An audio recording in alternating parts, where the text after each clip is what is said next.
Hey guys, Logan here from Popular Woodworking Magazine.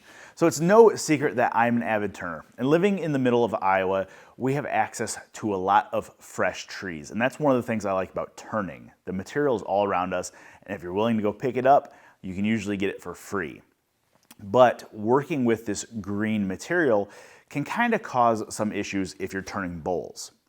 When you turn a bowl green and it starts to dry after you're done turning it, it can warp and distort, crack, check if you're not careful with it. So there are a few different ways you can tackle a green bowl. One is like this. So this guy is a roughed out bowl blank. I turned this probably about a year ago. It was freshly sawn when I turned it, so it was sopping wet. And then what I did is I packed it in a box full of those damp shavings for several months and then took it out of the box and let it continue to dry on the shelf. And it's changed shape a little bit. It's slightly oblong. Ash usually settles down pretty well, and this is quarter sawn, so it didn't distort very much. But oftentimes these will turn really oval, so we do what it's called twice turning. We'll turn it once green, let it dry, and then we'll remount it to the lathe several months or a year later and then really true it up. That way you'll end up with a nice symmetrical dry bowl at the end of it. And that's a great thing to do if that's your style, and you can wait. So if you have a bunch of room in your shop, you can throw them on the shelves and let them dry. The other way we can do it is we can finish turn a wet bowl. And that's what I'm going to show you today. And what I mean by finish turn a wet bowl is I'm going to take this bowl blank. This tree was growing yesterday, so it's very, very wet. And we're going to turn it into a finished bowl. We're going to turn it thin, and then we're going to dry it in the microwave. And drying it in the microwave not only speeds up the process, but it can lead to some really cool distortion and warping on the bowl. Some people really like it, some people don't like it, but it is an interesting organic shape. So we'll go ahead and go through that process.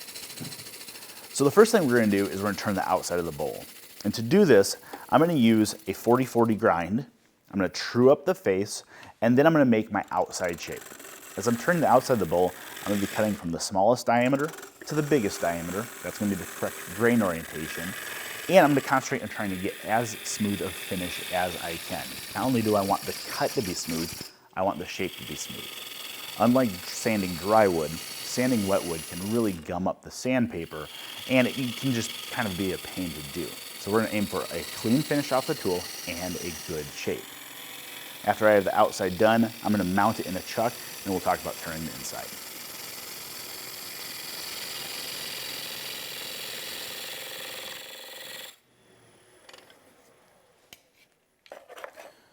Okay, so this soft maple is really throwing off a lot of water. I'm soaked, but I've gotten it to a point where I'm very happy with the shape. It is about as smooth of a cut as I can get it. There is just a hair of picked out grain, but we'll take that out when we sand it. And I've made this foot here. Now I'm not doing a traditional tenon with like dovetailed walls to match the shape of this. Because this is green, I don't really want to try to re-chuck this at the end of the drawing that we're going to do. So instead I've made a foot that is fairly decorative, but it gives me enough purchase to grab onto it with the chuck in a little bit. So now we're at the point where we can sand this, almost. What we're going to do is we're going to let this sit, and you can see here on the end grain, we still have moisture coming out. As this is spinning, those fibers, the wood fibers, are like straws, and it's throwing all the water to the ends of the straws. So we're getting water coming out here, and we're getting water coming out here. We're going to let that flash off for a little bit. So I'm going to go grab a cup of coffee, wait probably 30 minutes, let most of that evaporate, then we'll come back in and sand it. When I'm doing the sanding on green wood especially, I like to use a mesh type sandpaper. There's going to be resins in here, it's going to gum up, and I feel like the mesh paper, you can at least kind of shake it out and smack it on the lathe, and you can break some of that out and keep sanding. But once I have this all sanded, we'll go ahead and mount it in the chuck, flip it around, and we'll do the inside.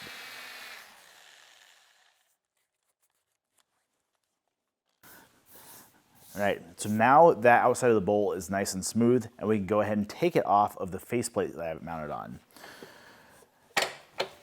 So I'll just unscrew it. Now it's usually at this point that I would finish the outside of the bowl with maybe some shellac, some sanding sealer, but because we're gonna put this in the microwave, we don't wanna do that. And now we'll thread the chuck on. Now this is a Vic Mark chuck. It's super heavy duty and has really good gripping power. So just that little foot will be plenty for that jaw to grab.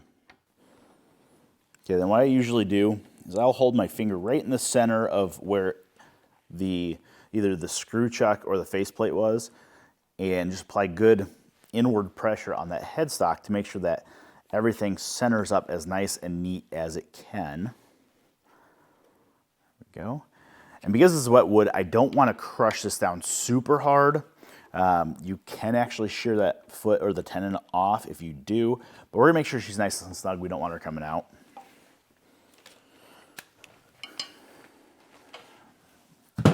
Okay, there we go.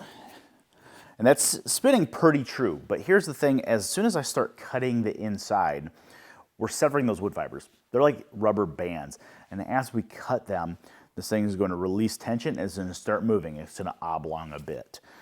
So what I'm going to do is I'm actually going to work in sections.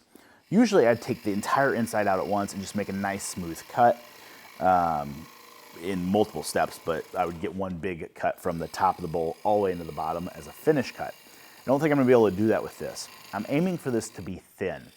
The thinner this bowl is, the more it's going to warp in the microwave, which is what I'm going for. If you don't want it to warp, leave a little bit more thickness, but because this is a wet bowl, it does need to be under 1/4 of an inch. Ideally, it needs to be closer to 1/8 of an inch. So I'm going to work in about 3 sections. I'm going to get the top third of the bowl to finish thickness, then go down to the next third. Then I'll finish in the bottom of the bowl. To do all this, I'm going to use a combination of that 40/40 grind I use on the outside.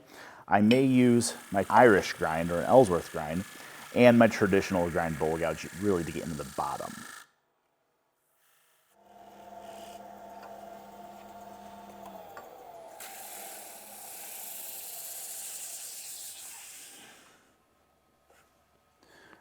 Okay, so I'm getting really close on this inside. Now, you can measure the thickness using something like these calipers. My problem with most of these is that the tips on them are extremely sharp. So you can kind of scratch up the outside of your bowl.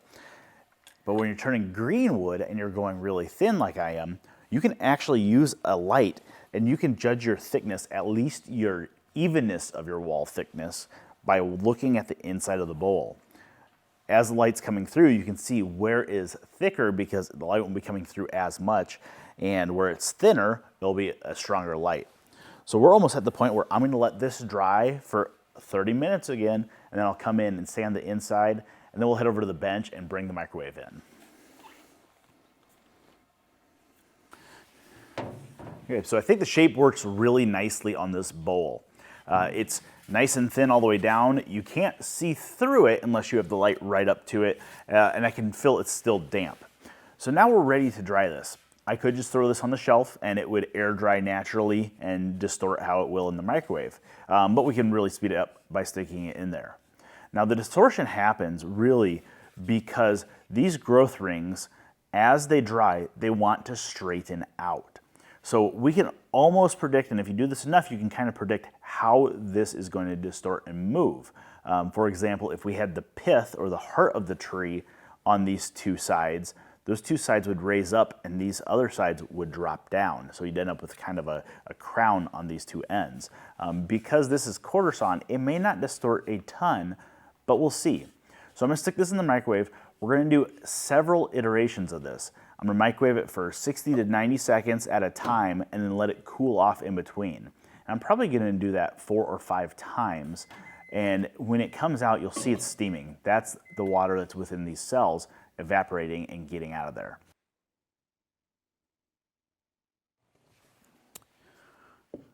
All right, alas, sometimes these bowls don't move a whole lot. And this one, because it was quarter sawn maple, didn't really move a ton. It did oblong a little bit, and I just pulled it out so she's still warm, and the moisture is gonna continue to come out of it. So it might continue to move a bit as it finishes drying over the next couple days. But right now it went from about, we have 10 5/8 in that direction to about 10 1/8 in that direction. So it did oblong about 1/2 of an inch. And I can see a couple lumps here around the rim. So kind of a fun organic shape, and you know, it's gonna make a great little salad bowl. So if you're looking to turn something, don't feel like you have to rough turn it and wait a year for it to be done.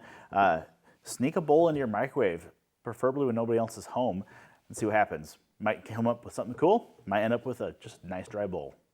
See you guys next time.